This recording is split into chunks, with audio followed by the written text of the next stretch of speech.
우리 삶을 움직이는 뉴스, 중심 잡힌 시선으로 전하겠습니다.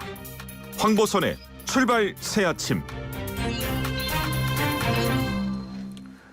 황보선의 출발 새아침 4부 시작합니다. 전 쇼트트랙 국가대표 선수죠. 김동성 씨가 최근 한 방송에 출연했다가 논란에 휩싸였습니다. 이혼한 뒤에 양육비를 주지 않아서 인터넷에 신상이 공개됐던 일을 해명하면서 양육비를 꼬박꼬박 주고 있다 이렇게 얘기했는데 전 부인이 곧바로 사실이 아니다 이렇게 반박했습니다. 자녀 양육비 미지급 문제가 이제 사회적 문제로 부상하는 상황인데 정부가 앞으로는 이렇게 양육비를 지급하지 않는 부모의 명단을 직접 공개할 예정이라고 합니다. YTN 윤은숙 기자와 함께 자세히 알아보겠습니다. 윤 기자 안녕하십니까? 네, 안녕하세요. 예. 먼저 김동선 선수 이 양육비 미지급 논란 왜 이게 이 시점에 좀 다시 불거진 겁니까? 네, 김동성 선수는 많은 분들이 아실 텐데요. 우리나라의 대표적인 쇼트트랙 유명 스타였습니다. 근데 화려했던 선수 생활을 거쳐서 은퇴한 이후로는 계속해서 좀 여러 논란에 휩싸여 왔습니다. 근데 최근에 이혼을 소재로 한 종합 편성 방송에 출연해서 재기를 조심스레 시도를 했는데 양육비 문제로 또 구설수에 오른 겁니다. 김 씨는 2018년 전 부인과 이혼한 뒤 두 아이의 양육비로 다달이 한 아이당 150만 원씩 300만 원을 지급하기로 했는데 이를 잘 지키지 않았습니다. 그래서 전 부인은 양육비 이행 명령 소송을 제기했고요. 김동성 씨는 이 문제가 잘 해결되지 않으면서 양육비를 주지 않는 나쁜 부모의 얼굴과 신상을 공개하는 온라인 사이트인 배드파더스에 이름이 올라갔습니다. 김 씨는 방송에서 이런 사실을 해명을 하면서 원래는 월급으로 300만 원을 벌어서 200만 원을 줬는데 코로나로 사정이 좋지 않아 지급하지 못했다. 양육비를 내기 위해서 이렇게 어렵게 방송 출연을 열심히 했다고 전했습니다. 하지만 그 방송 직후에 전 부인이 양육비를 제대로 받지 못하고 있다. 김동성 씨가 거짓 해명을 하고 있다. 이렇게 반박하는 글을 올려서 논란이 시작이 됐습니다. 예, 그럼 이 공개된 글에 따르면은 김동성 씨, 전 부인 입장이 아주 단호하죠? 네네. 전 부인 A 씨는 그 배드파더스를 통해 공개한 입장문에서 김동성 씨가 양육비를 꼬박꼬박 줬다고 하는 것은 거짓말이다 이렇게 명확히 밝혔는데요. A 씨는 지난달 방송에 나가기 전에 상대 변호사로부터 출연료를 일부 양육비로 입금할 테니까 배드파더스 사이트에서 김동성 씨의 그 신상을 내려줄 것 그리고 방송 후에 언론 플레이를 하지 달라 이런 조건을 전달받았다고 주장을 했습니다. 하지만 전 부인은 그 배드파더스는 예전에 한번 내려줬을 때 약속을 안 지켰기 때문에 그건 안 된다라고 못을 박았고요. 또 양육비 문제를 다 해결하고 떳떳하게 방송에 나오는 게 먼저다 이렇게 강조를 했는데요. 전 부인에 따르면 정해진 양육비가 300만 원이었는데 날짜도 뒤죽박죽 이렇게 전달이 됐고 200만 원도 기분 좋으면 붙여주고 아니면 돈이 없다 그러니까 기다려라 이런 식이었다고 설명을 했고요. 김동성 씨가 방송을 통해서 재혼을 준비하는 모습을 보여줬었는데 재혼은 축하해주고 싶지만 방송에는 안 나왔으면 좋겠다 이렇게 덧붙이기도 했습니다. 배드파더스의 경우에도 해명보다는 합의가 우선이다. 양육자와 합의 전에는 김동성 씨의 신상을 내릴 수 없다 이렇게 강조하기도 했습니다. 이 나쁜 아빠들 이런 뜻의 이게 배드파더스. 근데 이런 배드파더스들이 김동식 씨처럼 이렇게 이제 양육비를 지급 안 하는 케이스 사례가 실제로 많다고요? 네, 여성가족부가 밝힌 그 2018년에 한부모 가족 실태 조사를 보면요, 전 배우자로부터 이렇게 양육비를 제때 지급하지 못하고 있다는 비율이 무려 78.8% 그러니까 거의 80%에 이릅니다. 정부도 이런 문제를 해결하기 위해서 노력을 안 한 건 아닌데요. 2015년부터 여성가족부 산하에 양육비 이행관리원을 만들어서 운영을 하고 있어 왔는데 양육비 이행관리원. 네네. 이곳이 개입을 해서 양육비를 이렇게 주겠다라고 상대방 쪽으로부터 지급 확약을 받은 사례 중에도 실제 양육비가 지급된 비율은 한 4년 동안 평균 30%에도 미치지 못했습니다. 주겠다고 해놓고 안 준 사람 네네. 그럼 70%네요 그러면요? 네네. 그래서 우리나라의 경우에는 그동안 양육비를 예. 개인 간의 채무 관계로 인식을 해서 양육비를 지급해 주지 않는 상대 배우자를 네. 채무자로 규정을 했는데요. 어.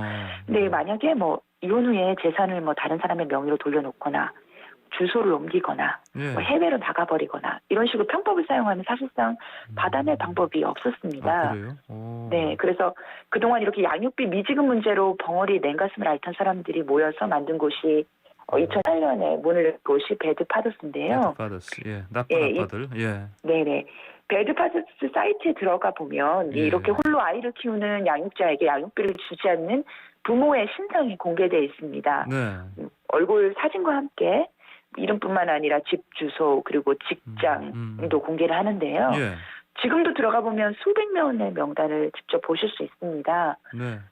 뭐 저희가 예를 들었던 김동성 씨도 여전히 올라와 있는 걸 찾아볼 수 있고요. 예. 또 프랑스 출신 방송인으로 유명한 이다도 씨도 전 남편이 10년간 이혼 뒤에 양육비를 지급하지 않았다 이렇게 해서 배드 파더스의 전 남편의 얼굴을 공개하기도 했었습니다. 아, 이다도 씨도. 예. 네네.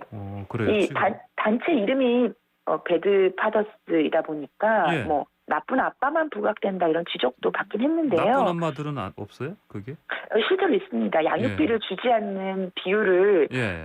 대충 보면은 아버지가 80%, 어머니가 20% 정도라고 하는데 예. 양육비 미지급자인 경우가 아버지인 경우가 많다 보니까 사이트명을 이렇게 지었는데 아빠 명단만 공개하는 건 아닙니다. 그렇군요. 당연히 양육비를 주지 않는 무책임한 부모의 경우에 성별을 가리지 않고 신고가 들어오면 공개를 하고 있는데 예. 실제 양육비를 주지 않는 비율이 8대2 정도 되다 보니 8대 2. 그러니까 예, 10명이면 신고도 10명 중에 예, 2명은 아버지가 8, 나쁜 어머니가 2 엄마네요. 정도. 네. 네. 어. 그래서 신고도 이 정도 비슷한 비율로 들어오고 있어서 예. 실제 등재도 비슷한 비율로 이루어지고 있다고 합니다. 아, 그래요. 나쁜 아빠들도 많지만 나쁜 엄마들도 좀 있네요. 네네. 그래요. 자, 이 양육비는 아동의 권리, 생존권 이거 문제 아니겠습니까? 근데 이제 그래서 그러면 뭐 정부에서는 가만히 있었습니까? 뭐 관련 법 개정 같은 거 없었나요? 네, 이런 배드파더스의 활동이 계속되고 또 사회 여론이 움직이면서 법이 지난해 결국 개정이 됐습니다. 그래서 이제 양육비를 안 주는 이 나쁜 부모들에게 좀 더 적극적으로 정부가 제재를 하기로 했는데요. 예. 뭐 자녀나 양육권자에게 양육비를 지급할 의무가 있는 사람이 이를 지키지 않는 경우에 명단을 직접 국가가 공개하고 출국을 금지시키거나 예. 형사처벌을 받을 수 있게 하는 법이 지난해 말에 국회를 통과를 했습니다. 예. 뭐 지금까지는 개인 간의 채무 관계로 개인이 해결해라 이렇게 했던 일을 국가가 예. 나서서 좀 도와준다고 볼 수 있습니다. 예. 그 면허 정지하고 출국 금지 조치 이렇게 한다는 거죠? 네네. 6월부터 이제 양육비를 주지 않는 부모들에게는 예. 지방 경찰청을 통해서 운전면허를 정지할 수 있게 됐고요. 예. 7월부터는 법무부를 통해 출국 금지 조치도 가능을 합니다. 그래요. 또 일정 심의 절차를 거쳐서 정부 홈페이지나 언론을 통해서 양육비 미지급자의 이름과 나이, 또 직업과 주소도 공개를 할 예정인데요. 예. 양육비를 못 받아서 생활이 힘들거나 어려움이 있을 경우에 네. 먼저 정부가 한시적으로 긴급 지원을 해준 뒤에 돈을 준 다음에 채무자 그러니까 양육비를 주지 않는 부모에게 국가가 양육비를 대신 받아내는 길도 열립니다. 강제성 돈을 주지 않는 부모의 소득세, 예. 재산세, 보험 정보 같은 세금이나 금융 정보를 파악해서 예. 압류나 강제 매각을 통해서 돈을 받아내는 게 가능해졌기 때문입니다. 그 사실 뭐 배드 파더스라고 하지만은 경제적인 능력이 사실은 안 돼서 그런 사람들 분명히 있긴 있을 거고요. 그렇지 않겠습니까? 근데 이제 그렇지 않고 대다수는 그런 능력이 있음에도 불구하고 이렇게 양육 의무를 피하는 사람들 이게 이제 방금 말씀하신 것처럼 진작에 그런 뭐 세금이라든지 이런 걸 그 재산을 이렇게 추적을 하면 다 상황을 알 수 있을 건데 그걸 이제 뒤늦게 하네요 보니까. 네네. 그러니까요. 그러면은 이제 방금 말씀하신 것처럼 이렇게 뭐 운전면허 정지하고 출금한다고 하지만은 그러면 근데 이런 방식이 실제로 양육비 지급에 도움이 되겠습니까? 일단 처벌이 강화가 되는 법이 시행이 되면은 예. 미지급 사건의 해결에 도움이 될 것이다 이렇게 전문가들은 내다는 보고 있거든요. 예. 왜냐하면 법안이 통과됐다는 소식만으로도 실제로 양육비 일부를 지급하는 사례들이 나오고 있고요. 예. 또 해외 사례를 봐서도 비슷하게 이렇게 처벌을 도입했을 경우에 예. 지급 비율이 높아지는 게 확인이 되기도 했습니다. 그래요? 예, 일찍부터 해외에서는 이혼 후에 양육비를 주지 않는 거를 아동 학대다, 범죄다 이렇게 보고 엄히 처벌을 해왔는데요. 예. 그동안 이제 우리나라의 경우에는 처벌이 없었기 때문에 좀 양육비를 나몰라라 했던 비양심적인 부모들이 있긴 있었는데 예. 이런 부분엔 조금 도움이 될 것 같기는 한데 그렇다고 해서 즉시 모든 양육비 미지급 문제가 일거에 해결되기는 사실 좀 어렵다는 반응도 있습니다. 그래요? 그게 일거에 해결할 수 없다. 그러면 뭐 이런 새로 강화한 뭐 법이라든지 제도 구멍이 있다 여전히 뭐 그렇게 봐야 됩니까? 뭐 어떻게 왜 그렇죠? 네, 왜냐하면은 어떤 분들에게는 이 제도조차도 그림의 떡일 수가 있기 때문입니다. 왜냐하면 앞에서 말했던 강하게는 형사처벌 아니면은 운전면허 정지나 출금 조치 같은 처벌이 예. 되려면 먼저 감치 판결이라는 게 선행이 돼야 되거든요. 감치 판결이요? 예, 감치 판결을 받은 배우자들에 대해서만 이런 진행들이 되는데 예. 이혼 후에 양육비 이행 명령을 제대로 따르지 않을 경우에 소송을 통해서 법원에서 받을 수 있는 게 감치 판결인데 소송을 통해서네요. 네, 소송을 해야 되기 때문에 예. 변호사를 선임을 해야 되는데 그런 비용이 들고 그러니까. 변호사 도움 없이 소송을 하려면 국가에서 운영하고 있는 이 양육비 이행 관리원이나 아니면 법률 구조공단을 예. 통해서 소송을 진행하게 되는데 이럴 경우에 이거- 보통 2, 3년 정도 걸리거든요. 그러니까요. 법률구조공단이 여기 사실 예 말씀하신 것처럼 거기에 뭐 해봤자 시간 너무 많이 걸리고 그럼 지치죠 당연히 시간 지나가 버리고. 네, 또 이 양육비 이행 소송 같은 경우에는 뭐 친자 확인에서부터 뭐 예. 실제로 살고 있는 곳의 주소 확인 또 뭐 전달되는 과정 이런 것들이 시간이 더 걸린다고 하더라고요. 그래서 당장 아이들 양육이 어렵거나 소송비가 양육비보다 더 들어가는 경우도 있기 때문에 예. 소송 진행을 망설이는 부분도 있고 네. 이러다 보니 감치 판결만 받기가 힘든 분들한테는 이 강화된 제도 자체가 그림의 떡일 수 있다는 거죠. 예, 그러니까. 또 여전히 감치 명령을 받고 난 후에도 뭐 상대방이 위장전 명령이 이 진행을 받게 되려면은 예. 뭐 위장 전입을 하는 과정에서 재판에 안 나와 버린다거나 뭐 서류를 안 받아 버린다거나 네. 이렇게 재판을 또 끌거나 아니면 이 감치 명령 판결 자체를 또 피할 수 있는 구멍도 있기 때문에 예. 이런 지적이 나오고 있고요. 또 그동안 민간 단체인 배드파더스에서 신상 공개를 하는 경우에는 뭐 현 근무지 또 예. 주소 이런 게 아주 상세히 나오고 얼굴까지 공개가 되다 보니까 네.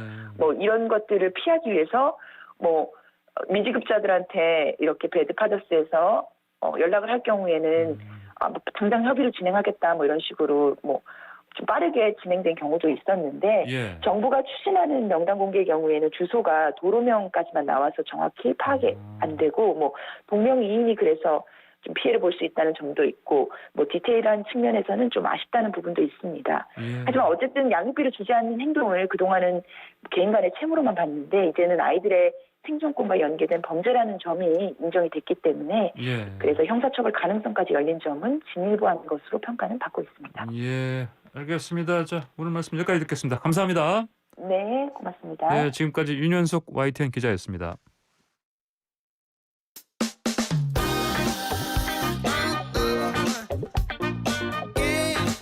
아침을 뜨겁게 스포츠가 얼마나 좋은지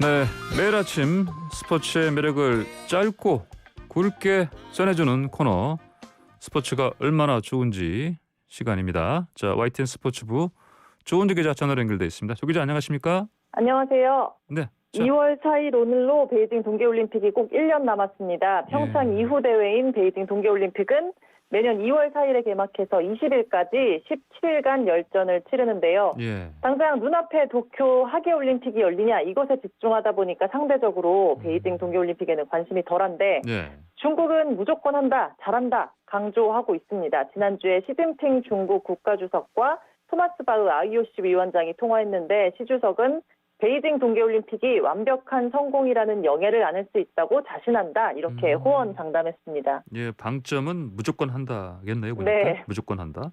자, 네. 그러면 베이징 동계올림픽은 1년 남았고 도쿄올림픽은 아까 말씀하신 것처럼 당장 네. 이제 5개월밖에 안 남았죠. 네. 하는 겁니까? 안 하는 겁니까?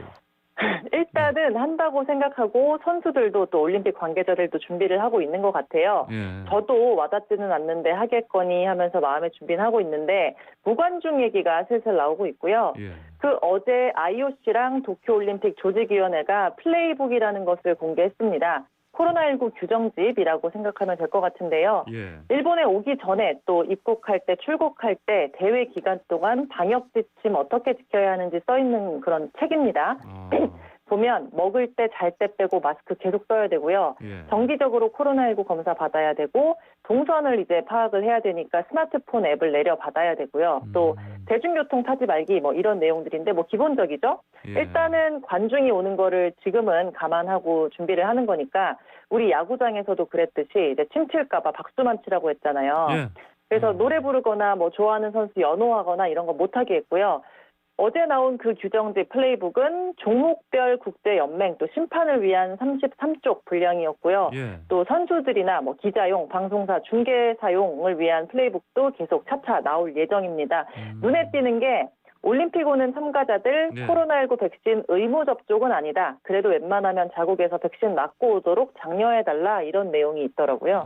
그래요? 예전에는 뭐 그런 얘기 좀 있었지 않습니까? 무조건 다 그렇죠. 백신 접종하고 와야 된다.